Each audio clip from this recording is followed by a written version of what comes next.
दुर्वासा ऋषि आ रहे थे और उसी समय उनको महाराज जी कहते हैं उसी समय इंद्र मिला और अपने रथ मतलब विमान में था, हाथी पर बैठा हुआ था और इंद्र को देखकर दुर्वासा ऋषि बड़े प्रसन्न हुए। इंद्र प्रणाम करता है, भगवान अपनी हार उठाकर जो नारायण के द्वारा प्रदत्त हार है उसको इंद्र के गले में डाल देते हैं और कहते हैं इंद्र ये साधारण हार नहीं है, ये नारायण ने मुझे बनाया था, मैंने आपको दिया, ये मतलब नारायण के द्वारा प्रदत्त हार है। इंद्र सोचा हे भगवान हम तो सोच रहे थे गुरु जी की पहनी हुई हार है, इसको नारायण ही पहनते हैं, मतलब 3-4 लोगों के द्वारा निकाला गया ये हार है और गुरु जी मेरे गले में डाल दिया और गड़बड़ी की है। और इंद्र को ग्लानि होती है, वो अपना हार निकाल के गुरु जी चले जाते हैं, अपना हार निकाल के गज के गले में डाल देता है। गुरु जी सोचे देखे दूर से इंद्र हार पहने हुए कैसा दिखता है, जब देखे गुरु जी मुड़ के तो वो हाथी हार को मरोड़ रहा था। तुरंत भगवान दुर्वासा चिल्लाए अरे इंद्र, जिस मान प्रतिष्ठा के प्रभाव से तूने इस हार का और मेरा अपमान किया, मेरे सम्मान का अपमान किया है, जाओ तुम श्रीहीन हो जाओ। जब ये बात असुरों के गुरु शुक्राचार्य को पता चलता है तो वो कह देते हैं कि तुम लोग बलि इस समय इंद्र श्रीहीन है और तुम क्या करो, तुम स्वर्ग पर आक्रमण करो और इंद्र हार जाएगा। जब शुक्राचार्य कहते हैं तो बलि आक्रमण कर लेता है और सभी देवता जान बचाकर भाग जाते हैं। महाराज जी कहते हैं कि सभी देवता भी रोने लगे और रोने लगे, सभी लोग क्या करें रोने लगे। तो भगवान के पास गए, भगवान कहे रो मत, मैं एक उपाय बताता हूँ, समुद्र मंथन करो, उससे जो अमृत निकलेगा उसको पियोगे फिर तुम्हारा विनाश नहीं होगा। वो कहे इतने बड़े समुद्र को मथा कैसे जाएगा, कहें इसके लिए आपको दोनों भाइयों को मिलना पड़ेगा। कहें भाई वो लोग नहीं मिलेंगे, कहे लालच दो, अमृत का लालच दिया असुर भी मिले। कहे इसका मंथन कैसे होगा, कहे मंदिराचल पर्वत को मथनी बनाओ और बासुनाथ को रस्सी बनाओ और उसी से इसका मंथन करो। भगवान गरुड़ पर आरूढ़ होकर मंदिराचल पर्वत को ले आए।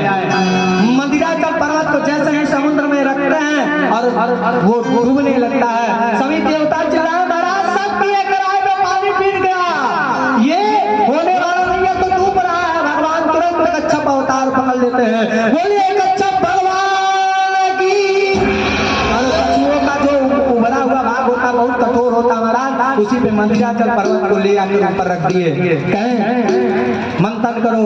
और मंथन का प्रभाव ये रहा महाराज कि सबसे पहले उसमें से कालकूट नाम की, महाराज जी कहते हैं कालकूट नाम की विषाक्त प्रकट हुई। सब तो डर गए, हे भगवान ये क्या, कहें डरो मत, अगर कोई विपत्ति आए तो शिवदम के पास पहुंचना चाहिए। किसके पास, भगवान शिव के पास, और भगवान शिव के पास जाके उनको मनाओ। महाराज जी कहते हैं उनके पास जाकर आप उनको मनाओ और भगवान शिव के पास वो पहुंच जाते हैं।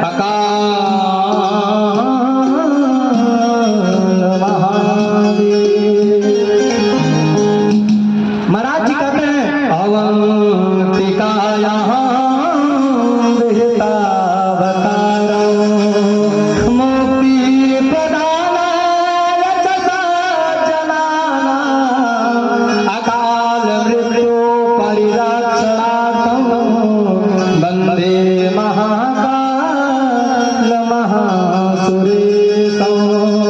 सभी देवता मना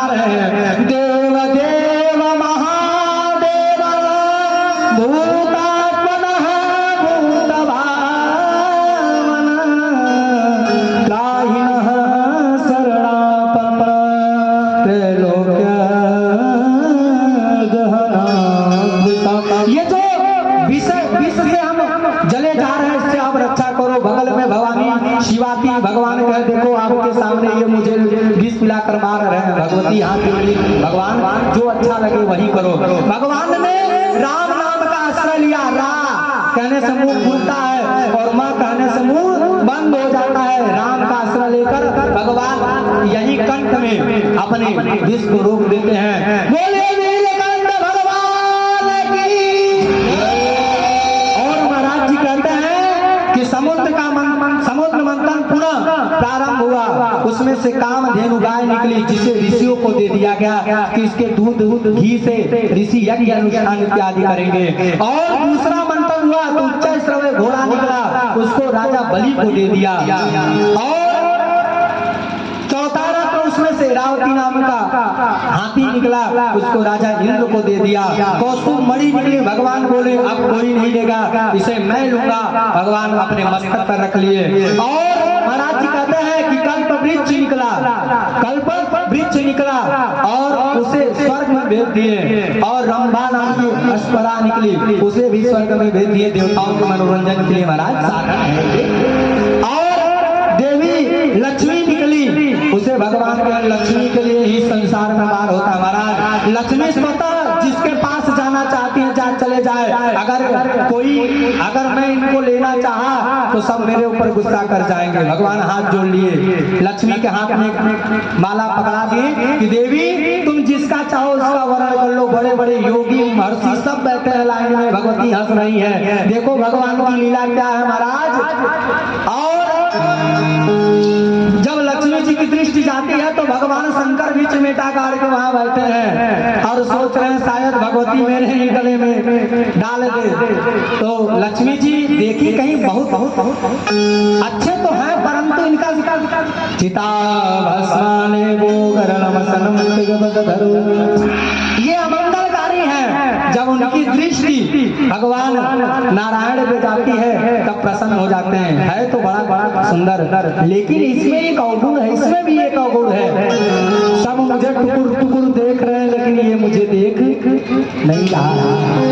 भगवान मुझे देख नहीं रहे लेकिन कोई बात नहीं। मंगलम भगवान विष्णु मंगलम गरुड़ध्वज मंगलम पुंडरीकाक्ष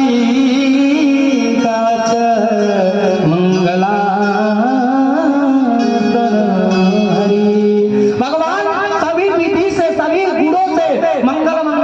भगवान के साथ है। इसलिए लक्ष्मी जी भगवती के साथ आरोहण कर, लक्ष्मी जी भगवान के साथ आरोहण कर लेती हैं। महाराज जी कहते हैं इसके बाद वारुणी निकला, असुरों को दे दिए। असुर तुम लोग पी के ये मदिरा मस्त रहो, जाओ सीताराम भजो। और चंद्रमा निकला, सब चिल्लाए कहना बाबा भोलेनाथ अभी विष को पिए हैं, वो गर्म है, उनको चंद्रमा दे दो ठंडा हो जाएंगे। भगवान शिव कैलाश में है, ठंडे स्थान में सर्प भी ठंडा होता है महाराज, और चंद्रमा भी ठंडा है, और भगवती माता पार्वती जी भी ठंडी है नहीं? शीतलता शीतलम शीतले तम जगत माता शीतले तम जगत पिता शीतले तम जगत धात्री शीतलाय नमो नमः। और विग्रहवा परिजात निकला, भगवान कह ले जाओ इसको भी स्वर्ग में दे दो। और 12वां पंच जनसंख्य निकला, भगवान कहना इसे मैं लूंगा। और 13वां धन्वंतरी निकली, भगवान का 12वां अवतार। कौन सा अवतार? धन्वंतरी अवतार। बोलिए धन्वंतरी भगवान की। और अमृत का कलश हाथ में निकले, सब देखे अरे ये तो निकल गया, इतना सोचे ही नहीं कहे नहीं, तब से राक्षस लेकर भाग गए। देवता सब चिल्लाए लोग है क्या कहो, जिसलिए हम लोग ये सब कर्म कर रहे थे वही ले गया। भगवान कह रो मत, मैं आपको अमृत पिलाने के लिए वचन लिया हूँ तो जरूर पिलाऊंगा। भगवान तुरंत मोहिनी अवतार पकड़ लेते हैं। भगवान का 13वां अवतार कौन सा? मोहिनी अवतार। बोलिए मोहिनी भगवान की।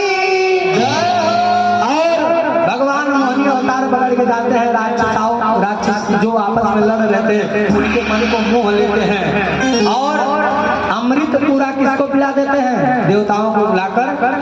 फिर देवासुर बहुत बड़ा संग्राम होता है। परीक्षित बहुत बड़ा देवासुर संग्राम हुआ, लेकिन देवता अमृत पी चुके थे। उसके बीच में एक स्वरभान नाम का दैत्य था, जो चंद्रमा और सूर्य के बीच में बैठा हुआ था।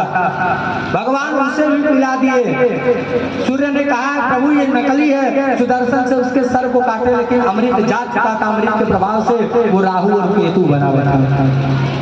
भगवान कहते हैं परीक्षित ये देवासुर संग्राम हुआ, लेकिन उसके प्रभाव से अमृत देवता पी चुके थे, इसलिए देवताओं का मृत्यु नहीं हुई और बलि